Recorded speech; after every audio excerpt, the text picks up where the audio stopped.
തങ്കം family കിച്ചന്റെ പുതിയൊരു വീഡിയോയിലേക്ക് എല്ലാവർക്കും സ്വാഗതം. ചായ മിൻസ, മായൻ ചീര, മെക്സിക്കൻ ചീര എന്നൊക്കെ അറിയപ്പെടുന്ന ഒരു ഇലവർഗ്ഗമാണ് ഇത്. ഇതിന്റെ ഇല കൊണ്ട് നമുക്ക് പല രീതിയിൽ കറികളൊക്കെ വയ്ക്കാം. ഞാനിപ്പോൾ ഒരു 2 കറികളാണ് ഇന്ന് ഉണ്ടാക്കുന്നത്.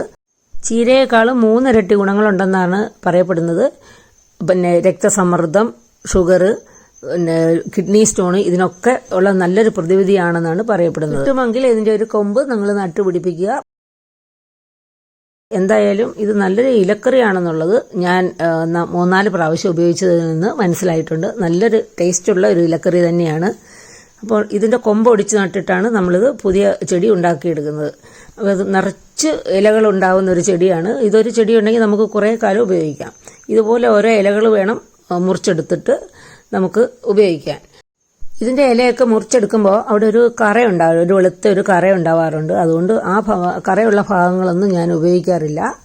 ഇല മാത്രമാണ് ഞാൻ ഉപയോഗിക്കുന്നത്. അപ്പോൾ ഇത് നന്നായിട്ടൊന്ന് കഴുകിയെടുക്കണം. തളിരിലയിൽ നിന്ന് താഴേക്ക് ഒരു 6 ഇല വരെ നമുക്ക് ഉപയോഗിക്കാനായിട്ട് എടുക്കാം. ഇതിന് കഴുകിയെടുത്തിട്ട് വരാം. ഇതിന്റെ നല്ലപോലെ മൂത്ത ഇലകളൊന്നും എടുക്കണ്ട. ഇതെല്ലാം കഴുകിയെടുത്തിട്ട് വന്നിട്ടുണ്ട്. ഇനി നമുക്ക് ഒന്ന് അരിഞ്ഞുകൂടി എടുക്കണം. അപ്പോൾ ഇത് ചെറുതായിട്ട് അരിഞ്ഞെടുക്കണം. ഇതിന് കുറച്ച് വേവുള്ളതായതുകൊണ്ട് കുറച്ച് ചെറുതായിട്ട് തന്നെ അരിഞ്ഞെടുക്കേണ്ടതാണ്. അപ്പോൾ ഇത് ഞാനിത് 2 കറികൾക്ക് വേണ്ടിയിട്ടാണ് ഇത് എടുത്തു വച്ചിരിക്കുന്നത്. ഇപ്പോൾ എല്ലാം അരിഞ്ഞെടുത്തിട്ടുണ്ട്. ഇപ്പോൾ ഇതിൽ ഒന്ന് ഉപ്പേരി ഉണ്ടാക്കാനാണ്, ഒന്നൊരു കറി ഉണ്ടാക്കാനാണ്. കറി ഉണ്ടാക്കാൻ ഇങ്ങനെ അരിഞ്ഞാൽ മതി. ഉപ്പേരി ഉണ്ടാക്കാനാണെങ്കിൽ ഒന്നുകൂടെ ചെറുതാക്കണം. അപ്പോൾ ഇതിൻ്റെ കുറച്ചെടുത്ത് ഞാൻ ഒന്നുകൂടെ ചെറുതാക്കി എടുക്കും. ആദ്യം കറി വയ്ക്കാം. അതിലേക്ക് ഞാൻ പരിപ്പ് ചേർത്തിട്ടാണ് കറി വയ്ക്കുന്നത്. ചെറുപയറിൻ്റെ പരിപ്പാണ്. നിങ്ങൾക്ക് ചെറുപയറും ഉപയോഗിക്കാം, സാമ്പാർ പരിപ്പ് ഉപയോഗിക്കാം. അതിലേക്ക് 5-6 പച്ചമുളകും കുറച്ച് മഞ്ഞൾപ്പൊടിയും അല്പം വെളിച്ചെണ്ണയും 1 ഗ്ലാസ് വെള്ളവും കൂടെ വെച്ചിട്ട് നമ്മളിത് വേവിച്ചെടുക്കുന്നുണ്ട്. ഒരു വിസിൽ വന്നാൽ മതി, നല്ലപോലെ വെന്ത് കിട്ടിക്കോളും. അപ്പോൾ ഇത് നല്ലപോലെ വെന്ത് കിട്ടിയിട്ടുണ്ട്. ഇനി ഇതിലേക്ക് നമ്മൾ ഇലയിൽ നിന്ന് അരിഞ്ഞു വെച്ചിരിക്കുന്ന ഇലയിൽ നിന്ന് കുറച്ച് ഇല കൂടെ ചേർത്തിട്ട് കുറച്ച് വെള്ളവും കൂടെ ഒഴിച്ചിട്ട് ഒന്നുകൂടി ഒന്ന് വേവിക്കണം. ഇതിൻ്റെ കൂടെ തന്നെ വേണമെങ്കിൽ ഒരു തക്കാളി കൂടി അരിഞ്ഞ് ചേർക്കാം.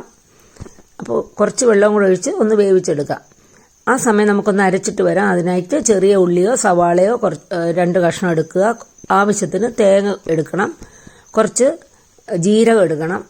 നമ്മുടെ കറി ജീരകം, സാധാരണ ജീരകം, ചെറിയ ജീരകം, അത് കുറച്ച് ഉപ്പും 1 അല്ലി വെളുത്തുള്ളി കൂടി ഞാൻ ചേർക്കുന്നുണ്ട്. പരിപ്പ് വർഗ്ഗങ്ങളൊക്കെ വയ്ക്കുമ്പോൾ ഒരു ചെറിയൊരല്ലി വെളുത്തുള്ളി കൂടി ചേർക്കുന്നത് നല്ലതാണെന്നാണ് പറയുന്നത്. അതും കൂടെ ചേർത്ത് കുറച്ച് വെള്ളം ഒഴിച്ച് നല്ലപോലെ ഒന്ന് അരച്ചെടുത്തിട്ട് വരാം. ഈ സമയം നമ്മുടെ പരിപ്പും ചീരയും വെന്തിട്ടുണ്ട്. അത് ഞാൻ മറ്റൊരു പാത്രത്തിലേക്ക് മാറ്റിയിട്ട് അരച്ചത് അതിലേക്ക് ചേർക്കുക. ഇതെല്ലാം കൂടെ ചേർത്ത് ആവശ്യത്തിന് വെള്ളവും ഉപ്പും എല്ലാം കൂടെ ചേർത്തിട്ട് നല്ലപോലെ ഒന്ന് ചൂടാക്കി എടുക്കണം. തിളപ്പിക്കുകയൊന്നും ചെയ്യരുത്, നല്ലപോലെ ചൂടായി കിട്ടിയാൽ മതി. അപ്പോൾ ഇത് എല്ലാം നന്നായിട്ട് ചൂടായി വന്നിട്ടുണ്ട്. ഇനി ചൂടായി കഴിഞ്ഞാൽ പിന്നെ നമുക്ക് കടുക് താളിച്ചെടുക്കാം. അപ്പോൾ ഈ ചീരയ്ക്ക് നല്ല വേവുള്ളത് കൊണ്ട് കുക്കറിൽ വെച്ചിട്ട് ഒരുപാടങ്ങ് വെന്തൊന്നും പോയിട്ടില്ല. അപ്പോൾ നമ്മുടെ ചായ മിൻസ പരിപ്പ് കറി റെഡി ആയിട്ടുണ്ട്.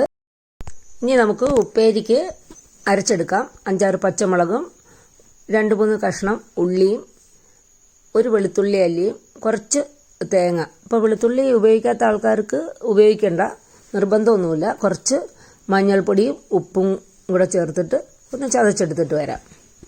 അപ്പോൾ ചതച്ചെടുത്തിട്ട് വന്നിട്ടുണ്ട്. ഇനി നമ്മുടെ ഇല ആദ്യം ഒരു പാത്രത്തിലേക്കിട്ട് അതിൻ്റെ മുകളിൽ നമ്മൾ അരച്ചു വെച്ചതും കൂടെ ചേർക്കുക. അപ്പോൾ ഇതിനകത്ത് ഇനിയിപ്പോൾ ഒന്നും ചേർക്കാനില്ല. ഇത് രണ്ടും കൂടെ നന്നായിട്ട് വേവിച്ചെടുക്കുക. കുറച്ച് വെള്ളം ഒഴിക്കണം. ഒരു 1/2 ഗ്ലാസ് വെള്ളം ഒഴിക്കണം. ഇത് മുരിങ്ങയിലേക്കാളും ഇതിന് വേവ് കൂടുതലാണ്. ഇത് നമുക്ക് ചെറിയ തീയിൽ അടച്ചു വെച്ച് വേവിക്കാം. അപ്പോൾ ഇത് ഇടയ്ക്കൊന്ന് ഇളക്കി കൊടുക്കണം. നല്ല ടേസ്റ്റുള്ള ചീരയാണ്. തീർച്ചയായിട്ടും ഇതൊന്ന് ഉണ്ടാക്കി നോക്കണം.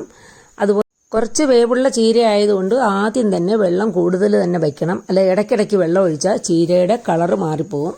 അപ്പോൾ അത് നമ്മൾ ആദ്യം തന്നെ അതിനാവശ്യത്തിന് വെള്ളം ഒഴിക്കണം. ഒരു ചീരയ്ക്ക് ഞാൻ സാധാരണ നമ്മൾ മുരിങ്ങയിലേക്കൊക്കെ വയ്ക്കുന്നതിനേക്കാളും കുറച്ചുകൂടെ കൂടുതൽ വെള്ളം വയ്ക്കണം. അപ്പോൾ നമ്മുടെ ചീര കറിയെല്ലാം സാധാരണ തോരൻ വയ്ക്കുന്ന കണക്ക് തന്നെയാണ് നമ്മൾ തോരൻ വെച്ചിട്ടുള്ളത്. എന്നിട്ട് കടുക് താളിച്ചെടുത്താൽ നല്ല ടേസ്റ്റാണ്. മുരിങ്ങയിലയൊക്കെ കഴിക്കുന്ന പോലെ തന്നെ നല്ല ടേസ്റ്റാണ്. പിന്നെ ഇത് തീർച്ചയായിട്ടും ഒന്ന് ഉണ്ടാക്കി നോക്കണം. ഈ ഇല നമ്മൾ അരിഞ്ഞിട്ട് കഴുകിയില്ല, ആദ്യം തന്നെയാണ് കഴുകിയത്. പലരും പല രീതിയിലൊക്കെ പറയുന്നുണ്ട്, അങ്ങനെ ഒന്നും ചെയ്ത് നോക്കണ്ട. ഇത് പിന്നെ അരിഞ്ഞതിന് ശേഷം കഴുകണ്ട, ചൂടുവെള്ളത്തിലിടണ്ട, വാട്ടി അതിൻ്റെ കട്ടൊന്നും കളയണ്ട. ഇങ്ങനെ ഒരുപാട് കാര്യങ്ങൾ പലരും പല വിധത്തിൽ പറയുന്നുണ്ട്. അങ്ങനെ ഒന്നും ചെയ്യേണ്ട ആവശ്യമില്ല. ഞാനിതൊരു 4-5 പ്രാവശ്യം ഉണ്ടാക്കി നോക്കിയിട്ടുണ്ട്. ഒരു കുഴപ്പമില്ല. നിങ്ങൾക്ക് 100% വിശ്വസിക്കാം. ഗർഭിണികൾ കഴിക്കരുതെന്ന് എവിടെയൊന്ന് കേട്ടിട്ടുണ്ട്. അതിൻ്റെ സത്യാവസ്ഥ അറിയില്ല. എന്തായാലും ഇതിൻ്റെ ഒരു കൊമ്പ് എല്ലാവരും ഒന്ന് നട്ടുപിടിപ്പിക്കുക. നല്ല ടേസ്റ്റുള്ള ചീരയാണ്. മറ്റൊരു റെസിപ്പിയുമായി വരുന്നവരെ stay healthy and happy. Thank you.